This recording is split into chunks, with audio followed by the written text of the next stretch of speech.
Hello दोस्तों, कैसे हैं आप सब। उम्मीद करता हूं कि स्वस्थ एवं मस्त होंगे, पढ़ाई लिखाई कर रहे होंगे।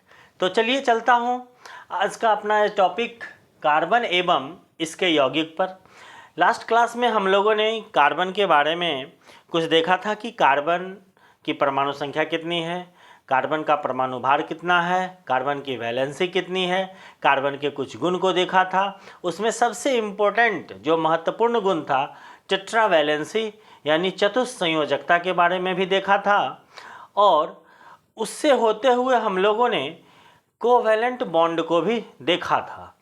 तो कोवैलेंट बॉन्ड के बारे में मैंने बताया था कि जब दो परमाणु अपनी बाह्यतम कक्षा के इलेक्ट्रॉनों का आपस में साझा करके संयोग करते हैं तब उनके बीच निर्मित बंध को हम सहसंयोजक बंध कहते हैं और इस बंध के द्वारा निर्मित यौगिक को सहसंयोजक यौगिक कहते हैं। तो चलिए अब हम इससे आगे देखते हैं कि टाइप्स ऑफ कोवैलेंट बॉन्ड यानी सहसंयोजक बंध के प्रकार। तो चलिए चलते हैं सहसंयोजक बंध के प्रकार। सहसंयोजक बंध के प्रकार। अब सहसंयोजक बंध तीन प्रकार के होते हैं। सबसे पहला बंध जो है एकल सहसंयोजक बंध। एकल सहसंयोजक बंध।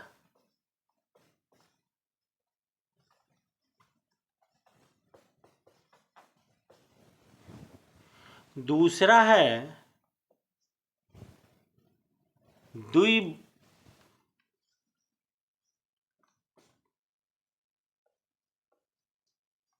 सहसंयोजक सहसंयोजक बंध। और तीसरा है त्रि सहसंयोजक बंध।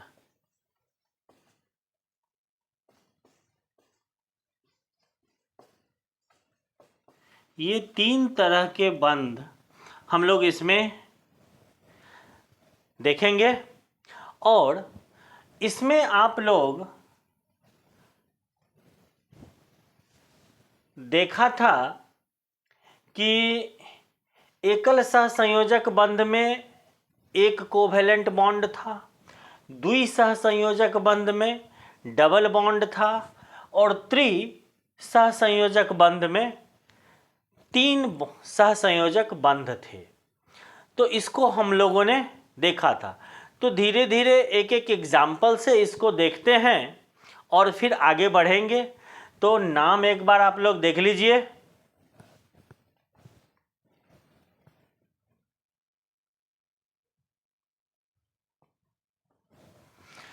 इसको सिंगल कोवैलेंट बॉन्ड भी कह सकते हैं, डबल कोवैलेंट बॉन्ड और यहाँ पर ट्रिपल कोवैलेंट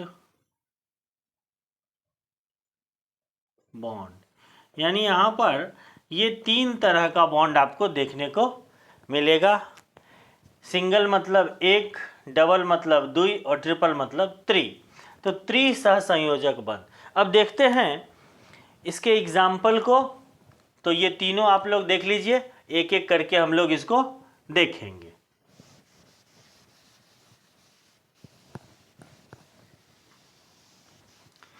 देखिए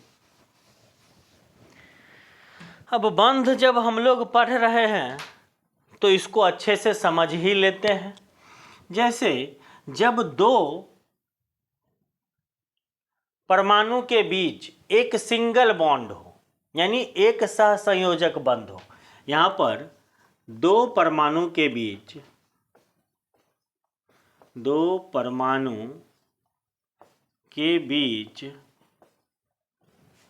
एक सहसंयोजक बंध, एक सहसंयोजक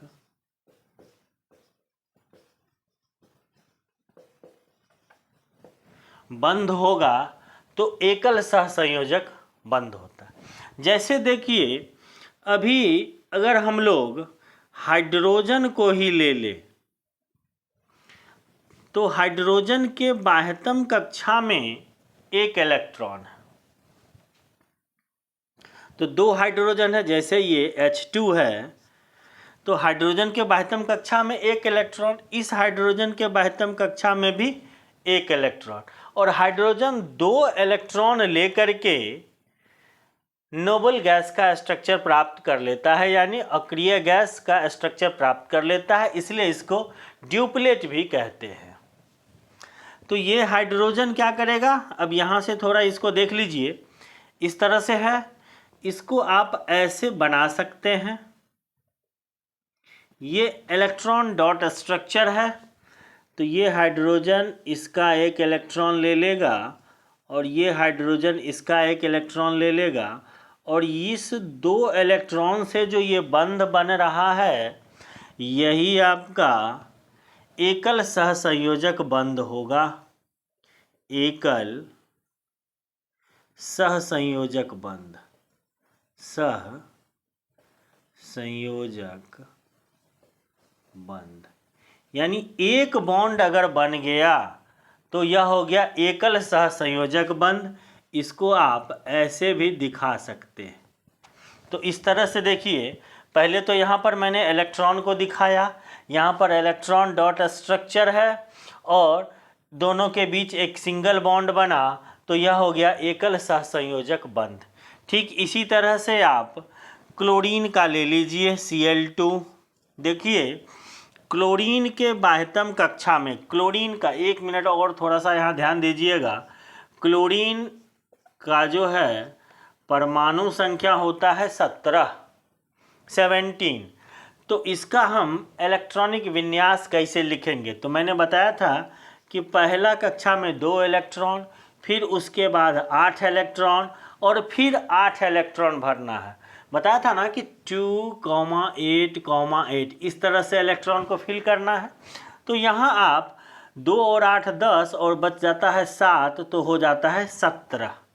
तो ये बाह्यतम कक्षा में कितना इलेक्ट्रॉन है, 7 इलेक्ट्रॉन। तो देखिए, क्लोरीन जो है एक इलेक्ट्रॉन यहाँ, 2 2 4 2 4 1 5 और 2 7, इस तरह से 7 हो गया। ठीक दूसरा क्लोरीन लीजिए, तो इस तरह से आप यहाँ भी इलेक्ट्रॉन को दिखा सकते हैं, यहाँ भी 7 इलेक्ट्रॉन हो गया। अब देखिए, इस क्लोरीन को हम कैसे स्ट्रक्चर में कन्वर्ट करते हैं इलेक्ट्रॉन डॉट स्ट्रक्चर में। तो आपको याद रखना है कि हमको 8 इलेक्ट्रॉन किसी तरह से साझा करके पुराना है। तो इसमें भी 7, इसमें भी 7 मैंने सिर्फ इसको अलग कर दिया है, समझने में दिक्कत ना हो। यहाँ पर एक एरो लगा दीजिए कि इसको ऐसे भी देख सकते हैं। अब देखिए,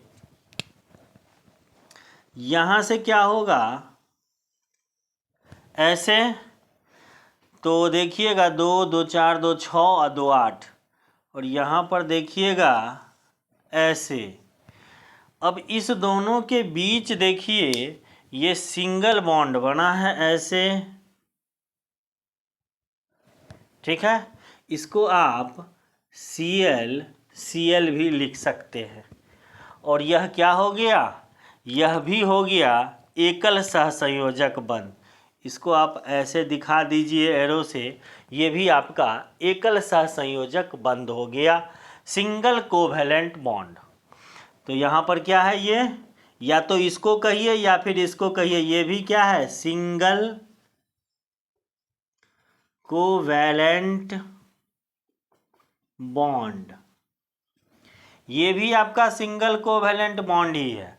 तो इस तरह से आप देखेंगे इंग्लिश में एकल हिंदी में एकल सहसंयोजक बंध और इंग्लिश में सिंगल कोवैलेंट बॉन्ड। तो इस तरह से आपने इसको देखा। चलिए अब हम लोग चलते हैं दूसरा के ऊपर, द्विसहसंयोजक बंध। दूसरा है द्विसहसंयोजक बंध, यानी दो परमाणु के बीच एक सहसंयोजक बंध था, अब हो गया दो सहसंयोजक बंध। दो परमाणु के बीच दो सहसंयोजक बंध। देखिए इसमें आप O2 को ले लीजिए। O2 को जब लीजिएगा तो ऑक्सीजन का होता है 8, यानी तो ये जो बनेगा 2 और 6 इसका कन्फिग्रेशन हो जाएगा। तो दो गो ऑक्सीजन है तो एक ऑक्सीजन आप यहाँ रख दीजिए, एक ऑक्सीजन यहाँ रख दीजिए। अब यहाँ पर देखिए बाह्यतम कक्षा में कितने इलेक्ट्रॉन, 6 इलेक्ट्रॉन है। तो एक इलेक्ट्रॉन यहाँ दीजिए, दूसरा एकदम अच्छे से प्यार से बनाना है, कोई ज़बरदस्ती परेशानी नहीं है, एकदम प्यार से, ठीक है। आप यहाँ पर देख लिए कि दो ऑक्सीजन है, एक और दो, 1 2 3 4 5 6, 1 2 3 4 5 6, यही 6 इलेक्ट्रॉन यहाँ पर है। इसका एक अगला जो है बनाते हैं, एक ऑक्सीजन, दो ऑक्सीजन। देखिए कैसे आपस में साझा करते हैं, यहाँ पर एक चित्र के माध्यम से हम लोग देखेंगे, ठीक है। तो 6 इसके पास है, 2 इसका ले लेगा, 6 इसके पास है, 2 इसका ले लेगा। अब देखिए यही जो दो दो इलेक्ट्रॉन का साझा हुआ ना, यही आपका क्या कर रहा है, डबल बॉन्ड फॉर्मेशन कर रहा है, ऐसे करके। इसको आप ऐसे भी दिखा सकते हैं, ऐसे, यही आपका डबल बॉन्ड हो गया। तो इसको आप क्या दिखा देंगे, द्विसहसंयोजक बंध, सहसंयोजक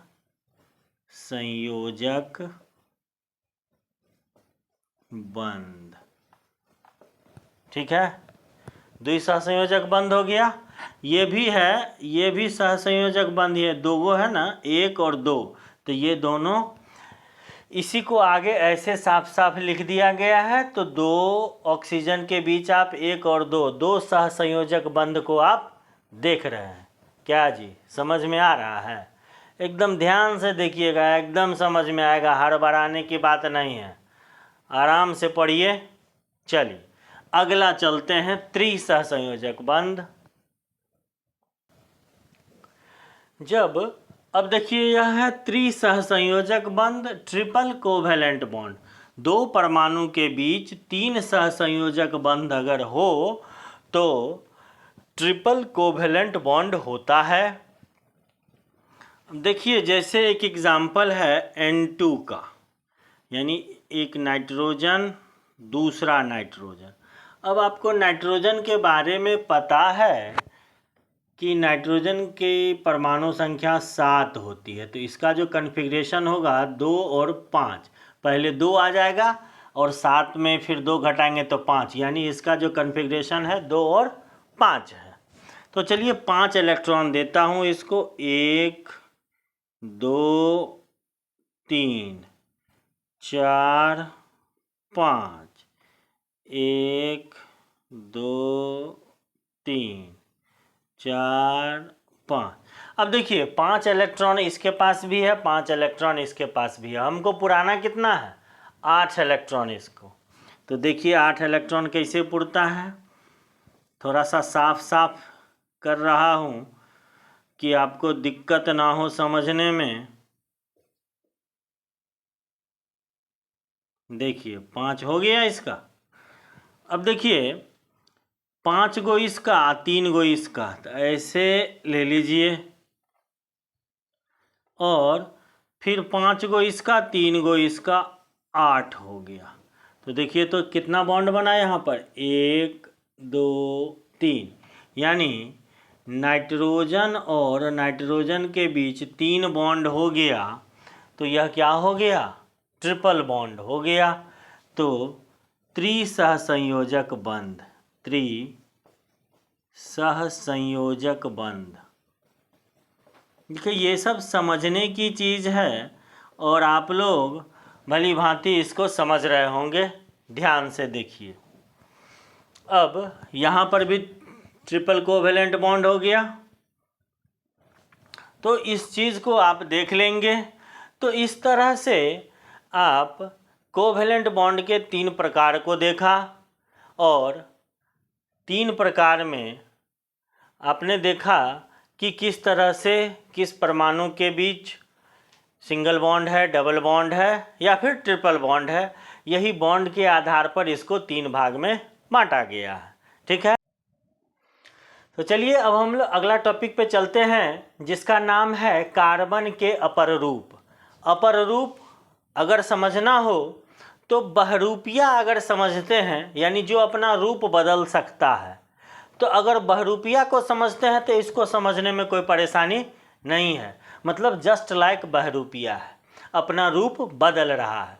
तो देखिए कैसे यहाँ पर कार्बन अपना रूप बदलता है, कि उस कार्बन के व्यवस्था क्रम में या अरेंजमेंट में अंतर होता है, जिसके कारण ये अपना रूप बदलता है। तो पहला रूप देखिए इसका हीरा है। जो अपर रूप है कार्बन के 3 अपर रूप है, कार्बन के 3 अपर रूप है। पहला हीरा है, दूसरा ग्रेफाइट है और तीसरा फुलेरीन है। इसको बंकमिंस्टर फुलेरीन भी कहते हैं, क्योंकि इसका खोज बंकमिंस्टर ने किया था, इसलिए उसके नाम पर इसको बंकमिंस्टर फुलेरीन भी कहते हैं। तो अब देखिए अपना जो एग्ज़ाम के पॉइंट ऑफ व्यू से इम्पोर्टेंट है वो यही दोनों है, ग्रेफाइट और डायमंड, यानी डायमंड और ग्रेफाइट। ये तीसरा उतना इम्पोर्टेंट नहीं है, बस आपके सिलेबस में दिया हुआ है, इसलिए आपको यहाँ पढ़ना है। लेकिन एक चीज़ याद रखिएगा, फुलेरीन के बारे में 2 क्वेश्चन आता है कि इसका स्ट्रक्चर किस तरह का होता है, तो फुटबॉल की तरह होता है, और कितने कार्बन परमाणु से मिलकर बना होता है, तो 60 कार्बन परमाणु से मिलकर बना होता है। ये दोनों क्वेश्चन यहाँ से आता है। तो चलिए हम लोग अब इसको देखते हैं कि हीरा और ग्रेफाइट, इस दोनों को पढ़ना है और ढंग से पढ़ना है, क्योंकि यहाँ से क्वेश्चन बनता है, अच्छा क्वेश्चन बनता है। पहला क्वेश्चन तो हीरा और ग्रेफाइट में अंतर क्या।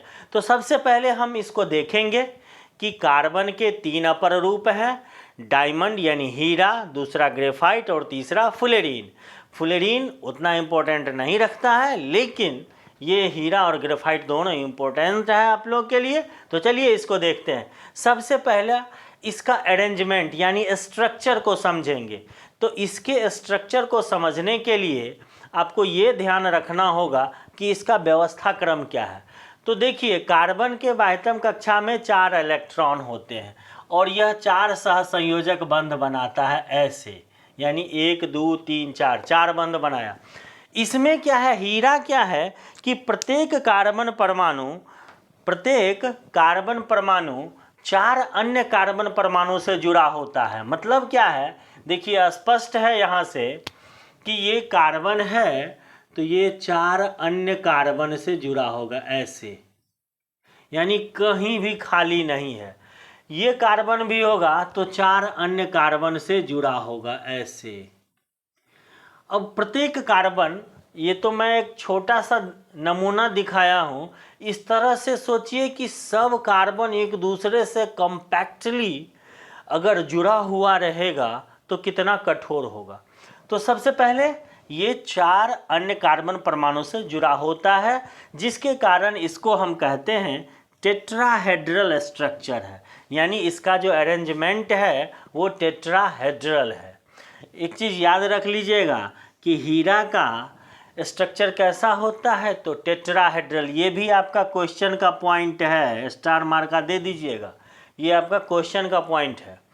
दूसरा है कि ग्रेफाइट के बारे में अगर आप देखेंगे तो ग्रेफाइट अपने तीन ही कार्बन परमाणु से जुड़े होते हैं। जैसे देखिए, ये अगर है तो ये इसका एक बॉन्ड हमेशा खाली रहेगा।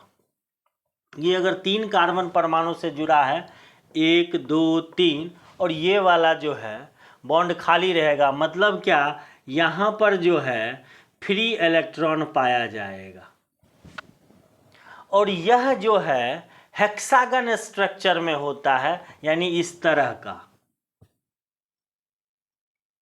और इस तरह का स्ट्रक्चर लेयर के रूप में रहता है। नीचे में हेक्सागन है, फिर इसके ऊपर में, फिर इसके ऊपर में, तो इस तरह से लेयर वाइज हेक्सागन स्ट्रक्चर होता है ग्रेफाइट का। और यहाँ पर आपको दिख रहा है कि 1 2 3, यानी प्रत्येक कार्बन परमाणु 3 अन्य कार्बन परमाणु से जुड़े होते हैं। जैसे अगर इसके बारे में बात कर लें तो यहाँ से ऊपर 3 अन्य कार्बन परमाणु जुड़े होंगे। तो प्रत्येक कार्बन परमाणु 3 कार्बन परमाणु से जुड़े होते हैं, और चौथा ये इलेक्ट्रॉन फ्री होता है, जिसके कारण ये विद्युत के सुचालक भी होते हैं। तो आपको कभी कभी क्वेश्चन आएगा, हीरा विद्युत के कुचालक होते हैं क्यों, और ग्रेफाइट विद्युत के सुचालक होते हैं क्यों? तो कारण यही है, यह जो फ्री इलेक्ट्रॉन है, इसी फ्री इलेक्ट्रॉन के कारण ग्रेफाइट विद्युत के सुचालक होते हैं। यानी ये क्वेश्चन आप ध्यान से नोट कर लीजिए।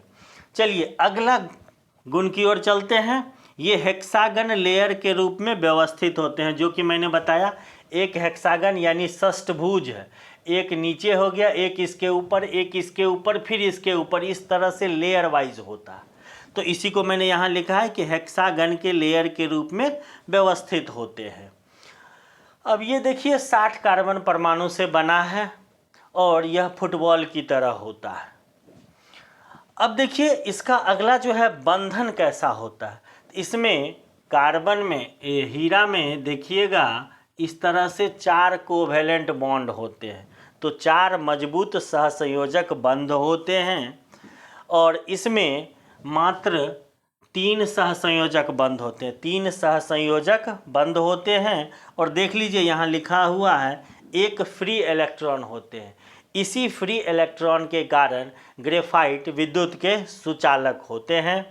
और इसमें देखिएगा मजबूत कोवैलेंट बॉन्ड यहाँ भी होता है इस फ्लोरीन में, लेकिन यह हेक्सागन या पेंटागन के फॉर्म में होता है, यानी इसका जो, और यह गोलाकार होता है, फुटबॉल की तरह होता है। इस तरह का स्ट्रक्चर आप कभी देखेंगे, इसको मिटाता हूँ, वो एकदम फुटबॉल की तरह गोलाकार होता है और भीतर से खोखला होता है।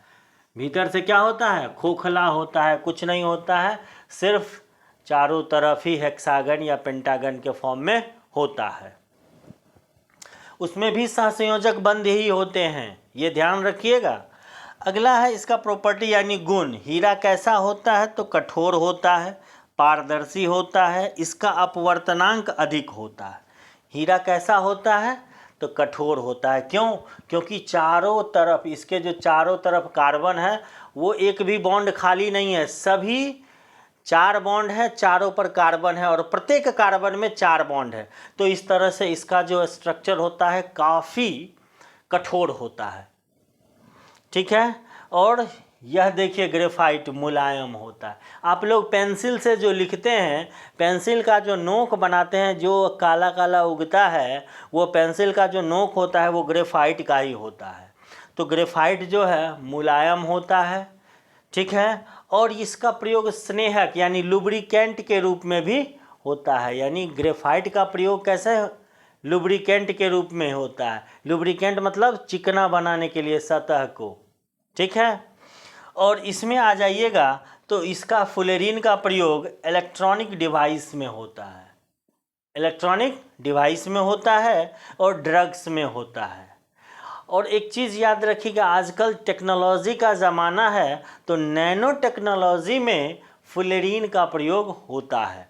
तो ये जो आपका है, ये कार्बन के अपर रूप हैं, 3 अपर रूप हैं, तीनों के गुण के बारे में मैंने यहाँ बताया है। और इसको आप अच्छे से याद कर लीजिएगा, और नहीं तो समझ लीजिएगा क्योंकि ये इसमें से एक क्वेश्चन आपके बोर्ड के एग्ज़ाम में आना तय है। तो इस तरह से, और ऑब्जेक्टिव के रूप में तो बहुत सारा ऑब्जेक्टिव बन गया यहाँ पर। सबसे पहला क्वेश्चन लघु उत्तरीय में आपका हो सकता है कि कहीं ये न पूछ दे कि ग्रेफाइट विद्युत के सुचालक होते हैं क्यों, हीरा विद्युत के कुचालक होते हैं क्यों। तो इस तरह का क्वेश्चन यहाँ पर है और आप इसको ध्यान से देख लीजिए, ठीक है, नोट कर लीजिए, नोट कर लीजिए और इसको याद कर लीजिएगा, आपके एग्ज़ाम पॉइंट ऑफ व्यू से इम्पोर्टेंट है। तो देखिए, कभी भी किसी चीज़ को ये नहीं समझना चाहिए कि टफ है या हमसे नहीं होगा, बस करके तो देखिए, बहुत मज़ा आने वाला है। तो आराम से पढ़ते रहिए और ज़िंदगी को सफल बनाने के लिए बातों से नहीं, रातों से लड़ना पड़ता है। अगर आपको अपने एग्ज़ाम में सफल होना है तो बात मत बनाइए, बस काम करते रहिए। जो बच्चे अच्छा अंक प्राप्त करना चाहते हैं उसको कड़ी मेहनत करनी होती है, और आप भी जब कड़ी मेहनत करेंगे तो निश्चित ही आप अच्छा अंक प्राप्त करेंगे। और हम लोग आज यही प्रयास कर रहे हैं कि कैसे आपका भविष्य अच्छा हो। तो इस तरह से, और दूसरी बात, सोशल मीडिया से हमेशा दूरी बनाए रखिए। बहुत ज़्यादा दूसरे चीज़ों में, अगर आप पढ़ने की चीज़ों में इंटरेस्ट रखते हैं तो पढ़िए, लेकिन जो सोशल मीडिया है, फेसबुक हो गया, ट्विटर हो गया, इंस्टा हो गया, ये सब जो अभी आप लोग का लत है, तो एग्ज़ाम तक इस पर थोड़ा सा कंट्रोल कीजिए, फिर उसके बाद कुछ दिन चलाइएगा। तो सोशल मीडिया की इस दुनिया में केवल एक ऐसी किताब बन गई है जो हर एक बच्चा पढ़ना चाहता है, उसमें बहुत उसको इंटरेस्ट आता है, लेकिन जो किताब उसको पढ़ना चाहिए वो किताब नहीं पढ़ता। तो चलिए, अगर ये चीज़ समझ में आया होगा तो आप इसको ध्यान से पढ़ेंगे, और ये वीडियो अच्छी लगे तो लाइक, शेयर और सब्सक्राइब कर दीजिए। बहुत बहुत धन्यवाद।